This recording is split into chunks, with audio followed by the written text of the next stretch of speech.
নমস্কার বন্ধুরা, flavour with অর্পিতার চ্যানেলে আপনাদের সকলকে স্বাগত। বন্ধুরা, আজকে আমি আপনাদের সাথে সোয়াবিন আর ডিম দিয়ে একটা রেসিপি শেয়ার করছি।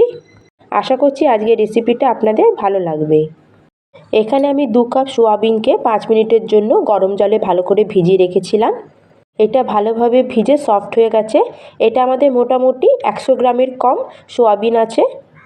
এখন আমরা সোয়াবিনটাকে ভালো করে জল চিপে এভাবে অন্য বাউলের মধ্যে নিয়ে নিচ্ছি। ভালো করে আমাদের এটা চিপে জলটা বার করে নিতে হবে।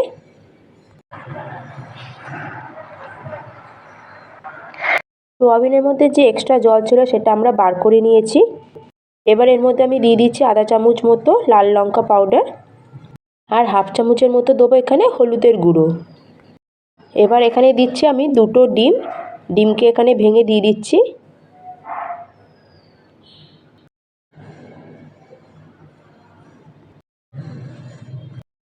এখন আমরা ডিমটাকে ভালো করে সোয়াবিনের সাথে মিক্স করে নেব। আর যে বাকি মশলা লাগবে সেটা আমি আপনাদের বানানোর সময় বলবো। ব্যাস, ভালো করে আমাদের মিক্স করে নিতে হবে। এটা আমরা ভালো করে মিক্স করে নিয়েছি। আর 2টো ডিমই সাফিসিয়েন্ট 100 গ্রাম সোয়াবিনের জন্য। এবার যাব আমরা নেক্সট স্টেপে। গ্যাসে একটা কড়াই নিয়েছি আর তাতে আমি নিয়ে নিচ্ছি 3 থেকে 4 চামচ সর্ষের তেল।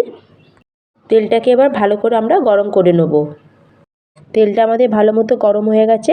এবার যে সোয়াবিনটা আমরা ডিম দিয়ে মেখে রেখেছিলাম এটাকে ঢেলে দেবো। গ্যাসের ফ্লেমটাকে মিডিয়াম হাইতে রেখে এটাকে আমরা ফ্রাই করব 3 থেকে 4 মিনিট। মাঝে মাঝে এটাকে চালিয়ে আমরা ফ্রাই করব। সোয়াবিনটা আমাদের ভালো মতো ফ্রাই হয়ে গেছে, আপনারা দেখতেই পাচ্ছেন। এবার এটাকে আমি একটা থালার মধ্যে ঢেলে নিচ্ছি। কড়াইতে আমি সোয়াবিন ভেজেছিলাম সেই কড়াইয়ের মধ্যে আবার 2 চামচ মতো সর্ষের তেল নিয়ে নিয়েছি।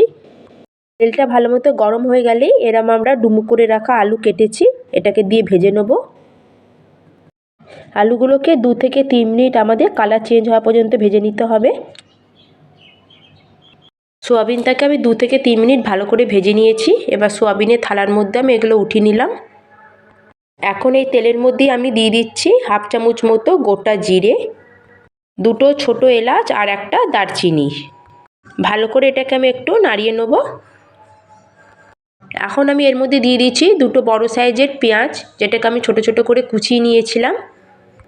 পেঁয়াজটাকে আমরা গোল্ডেন ব্রাউন হওয়া পর্যন্ত ফ্রাই করব। পেঁয়াজটা অনেকটা আমাদের গোল্ডেন ব্রাউন হয়ে গেছে। এই সময় আমি এখানে অ্যাড করে দেবো 2খানা চপড করে রাখা টমেটো কুচি। পেঁয়াজের সাথে টমেটোটাকে আমাদের ভালো করে কষতে হবে যতক্ষণ না টমেটোটা সফট হয়ে যায়। এখন পরিমাণ মতো আমরা নুন দিয়ে দেবো।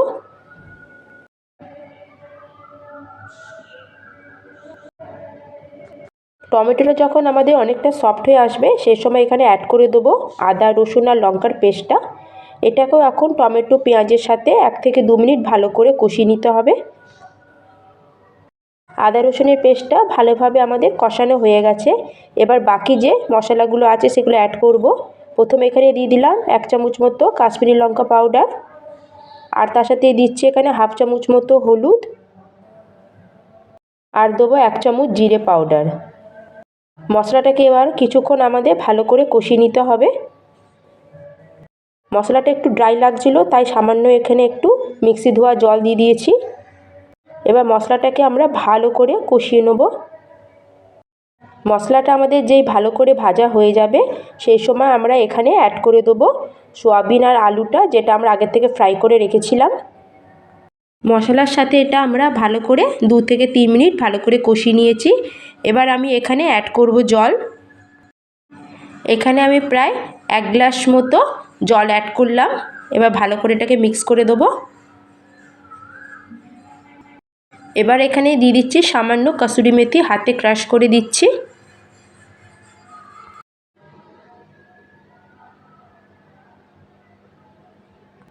এবার 5 থেকে 6 মিনিট এটাকে ঢেকে আমরা কুক করে নেব। আর এই সময় গ্যাসের ফ্লেমটাকে আমাদের একদম মিডিয়ামে রাখতে হবে। 5 থেকে 6 মিনিট হয়ে গেছে। এবার আমরা এটাকে চেক করে নেব।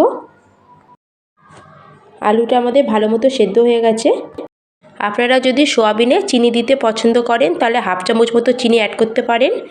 আর আমি এখানে শেষে অ্যাড করে দিচ্ছি 1 চামচ মতো ঘি। আর ঘি দেবার পরে এটাকে আরও আমি 1 মিনিট মতো একটু ভালো করে মিক্স করে নেব। আর 1 মিনিট হয়ে গেছে, আমাদের সোয়াবিনটা একদম রেডি। এখন আমি গ্যাসের ফ্লেমটাকে অফ করে দেবো। সোয়াবিনের তরকারিটাকে আমি এভাবে প্লেটে সার্ভ করে নিচ্ছি। তাহলে দেখলেন তো বন্ধুরা, কত সহজে আমরা এত সুন্দর একটা ইউনিক রেসিপি তৈরি করে নিলাম। আশা করছি আজকে ডিম আর সোয়াবিনের রেসিপিটা আপনাদের খুবই ভালো লেগেছে। আপনারা অবশ্যই একবার এভাবে ট্রাই করবেন। আর যদি রেসিপিটা একটু ভালো লেগে থাকে অবশ্যই লাইক করবেন এবং ভিডিওর নিচে কমেন্ট করবেন এবং আমার চ্যানেলকে সাবস্ক্রাইব করতে একটুও ভুলবেন না। তাহলে আবার দেখা হচ্ছে অন্য একটি নতুন রেসিপি নিয়ে। জয় হিন্দ, জয় ভারত।